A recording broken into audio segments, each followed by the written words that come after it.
Hey everyone, Becky here. So I've been stuck at home all day today because I did something to my hip yesterday and it still hurts plenty bad, so the doctor said don't go to work, so here I am. And since I am stuck at home all day today, I thought there's no better time than to finally sit down and watch Halloween 4 and Halloween 5, which I have done. And oh boy, do I have some thoughts about it. Let's start with the good. So first of all, I really liked Halloween 4. Of all the ones I've looked at post Halloween 3, this is the one that really intrigued me the most. This is the first Halloween film to follow Danielle Harris, who plays Jamie, Laurie's daughter, and of course Michael's niece. And I could not get enough of Halloween 4. I wasn't sure how I'd feel about Michael coming after a little kid, but it works.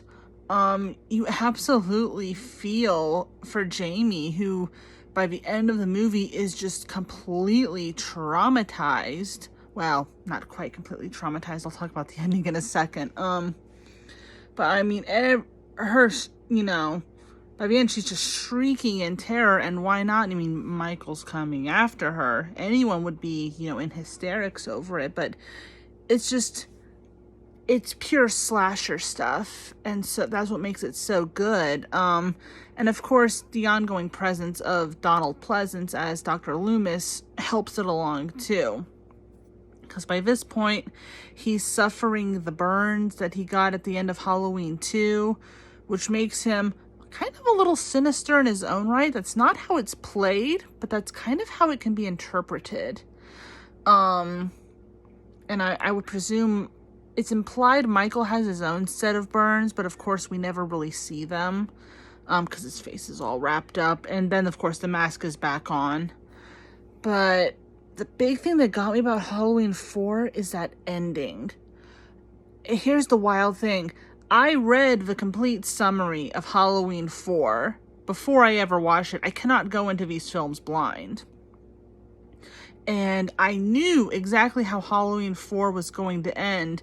And even knowing it, that last shot of Jamie with the scissors got me.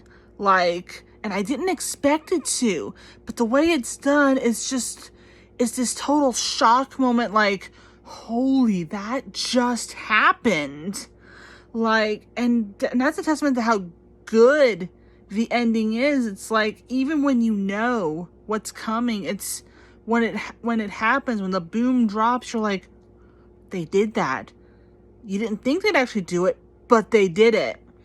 It really, and it's so good, it really makes me wish they had taken Halloween 5 in a different direction, because moving on to Halloween 5 is not nearly as good as Halloween 4. It's not a terrible movie, not by any stretch, because it's got, and the biggest part of the reason I can't hate Halloween 5 is it's still got Donald Pleasence as Dr. Loomis, and it's still got Danielle Harris as Jamie. Those are the two big things that save Halloween 5 for me. If they were not in this movie, I probably wouldn't really have liked it. This is when Halloween 5 is when they're starting to hint at the weirdness that will come out in Halloween 6. It probably would have gone over better if they had just left the creepy supernatural subplot intact and not cut it out. I kind of get why they did. I mean, you're really starting to toe the line when you start bringing in the mystical voodoo or whatever into the Halloween story, Just have Michael be evil manifest or whatever, and don't try to explain it like I know they're going to in the next movie that I'm gonna watch. But yeah, Halloween 5 not as good. It does not help at all that they I understand why this happened, but they had to completely change up the Myers house. The one that had a consistent look in the first two films. Yeah, that's gone. Even though they call it the Myers house, that's not the Myers house.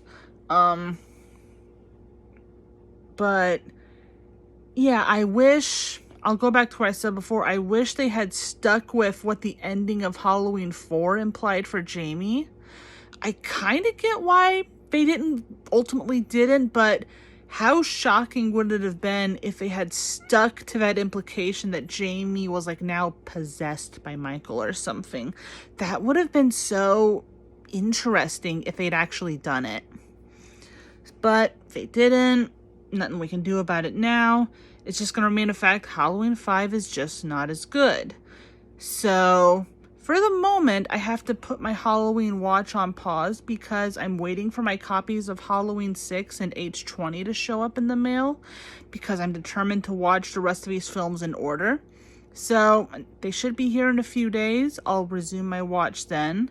I'm kind of impressed that I've made it this far. So far, starting last year, I have now seen the original Halloween, Halloweens 2, 3, 4, and 5, the 2018 Halloween, and Halloween Kills.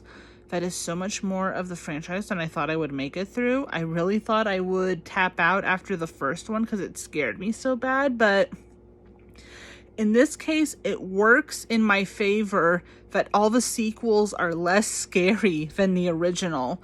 If they were as scary or more scary than the original, I probably wouldn't have made it this far because I am a fraidy cat. I've said this many times and I'll say it again. I do, in fact, scare easily.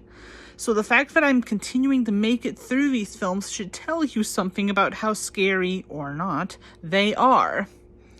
So interested to see just how bad Halloween 6 gets. I have heard things about how Halloween 6 is. A little nervous to get there. Kind of sad because I know also this will be the last Halloween film with Donald Pleasence in it. In fact, I think it was the last film he ever did, but that's for the future. So those are my thoughts in a nutshell on Halloween 4 and 5. I'm going to be sitting down later today to write them out properly and post them on my blog. I hope you've been enjoying my Halloween reviews. I'm really proud of myself for actually getting to them this time. So hopefully I'll be able to finish the series up before the month is over. And until then, I'll see y'all next time. Bye-bye.